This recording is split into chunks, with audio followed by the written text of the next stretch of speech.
Divine masculines are preparing for a massive fall. Massive. And this is like one of the biggest falls. This is the fall of all falls. This is beyond just a tower moment. This is the world collapsing in on itself. And we knew that, right? We knew that toxic masculines would eventually fall on their own sword. And many of them tried to outrun it, right? Like, tried to use other people to prop them up, tried to lie, manipulate, cheat, steal. And, eventually it's like you can't outrun karma. And for the most part, many toxic masculines have accumulated so much karmic debt that when their payday is due, like it's due, the universe is coming back and it's saying you owe a debt and your debt will be paid. So you have masculines, I don't even like to call them divine, who are outrunning the universe, who are trying to outrun the divine creator, who are trying to outrun their karma. And, it's like the jig is up. It's done. And what's so funny is that, you have masculines who are going to attempt to come to feminines to save them. Like, hey, you were right. I was wrong. Help me. And, in my spirit, like, we are giving, caring people. And we automatically want to save and help people.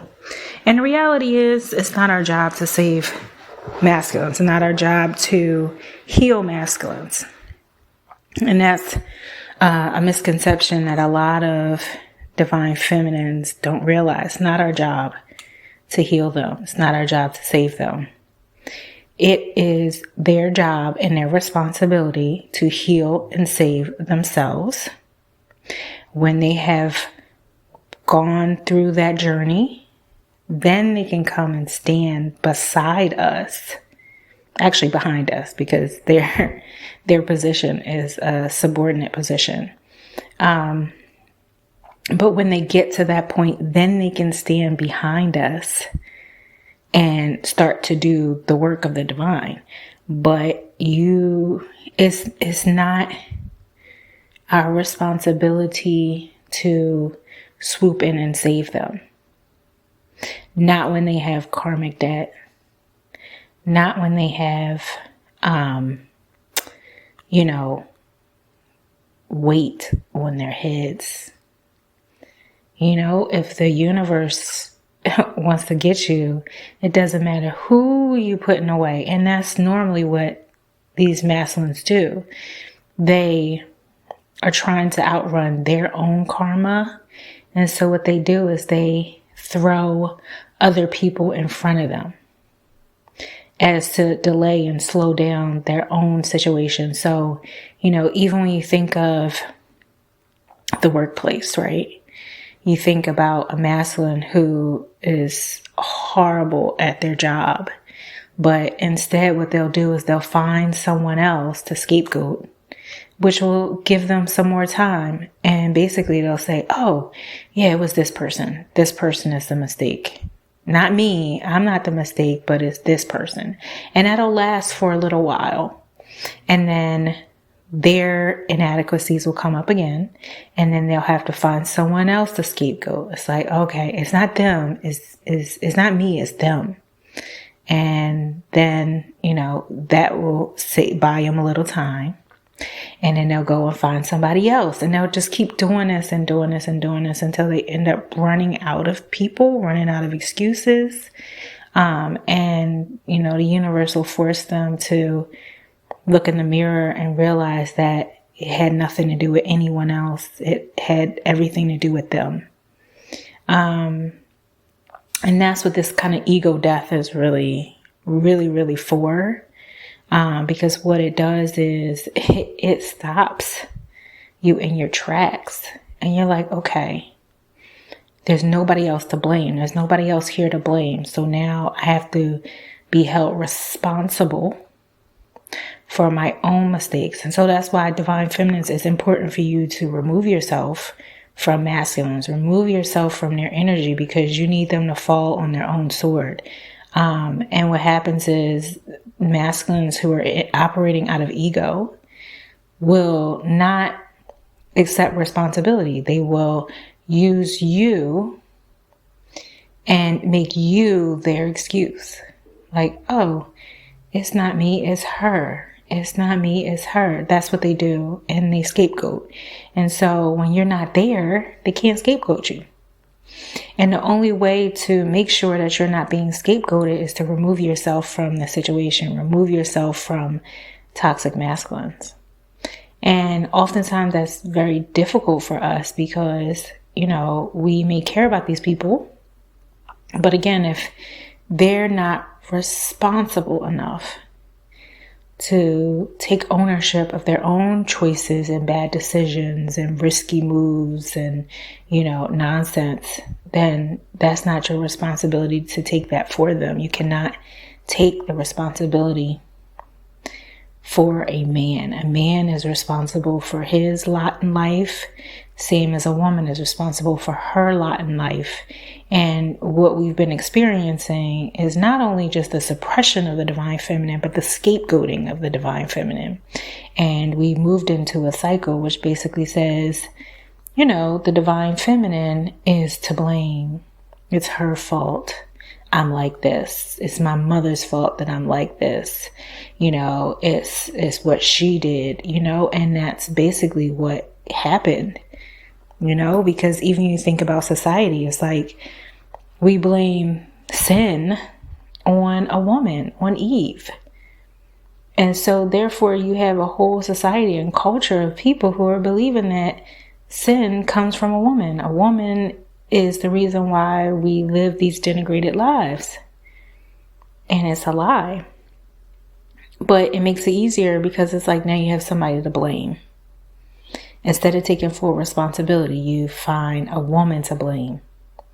And so as someone who endured this twin flame journey, I realized that my quote unquote twin, whether he be a false twin or a real twin, used me as his scapegoat, used me to cover up his inadequacies.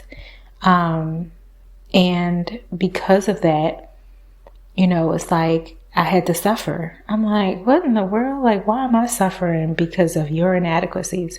So as divine feminines, we want to remove ourselves. Always remove yourself from the environment. Because number one, it's not worth fighting for. If the harder you fight and, the harder you're fighting and the harder they're trying to, push you away or deem you as something that you're not, you want to remove yourself from that situation quick, fast, and in a hurry as soon as possible. And you don't want to invite that energy anywhere into your environment. You want to remove yourself completely from that environment because it's toxic, and it'll always be something. If it's not one thing, it's going to be another because you're dealing with an immature, unevolved being. And so in that experience for me, I was like, oh, okay, I see what's going on.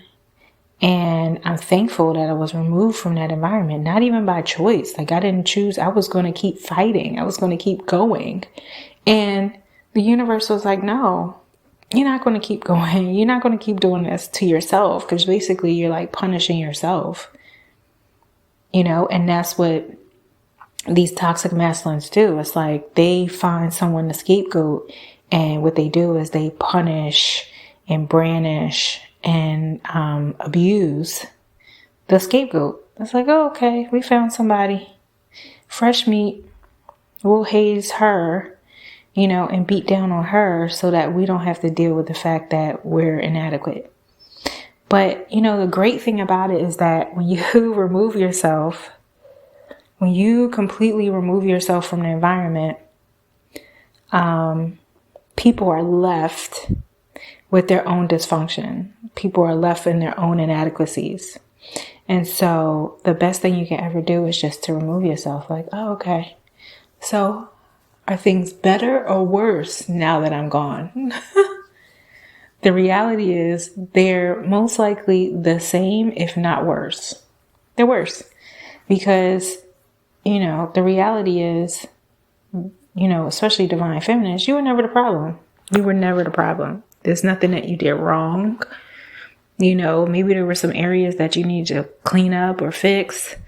But for the most part, you got caught in somebody else's trap, somebody else's snare, somebody else's drama, which didn't belong to you. And so that's why it's important for us as divine feminists to leave their world, right? You see this drama, you see this negativity, and the only thing that you can do is to remove yourself from it. Like completely walk away from it. Like, yep, no thank you. You can have this. Enjoy your life. I want no parts of it. And that's your superpower. Your superpower is being able to walk away. Don't even think twice about it. Just walk away completely.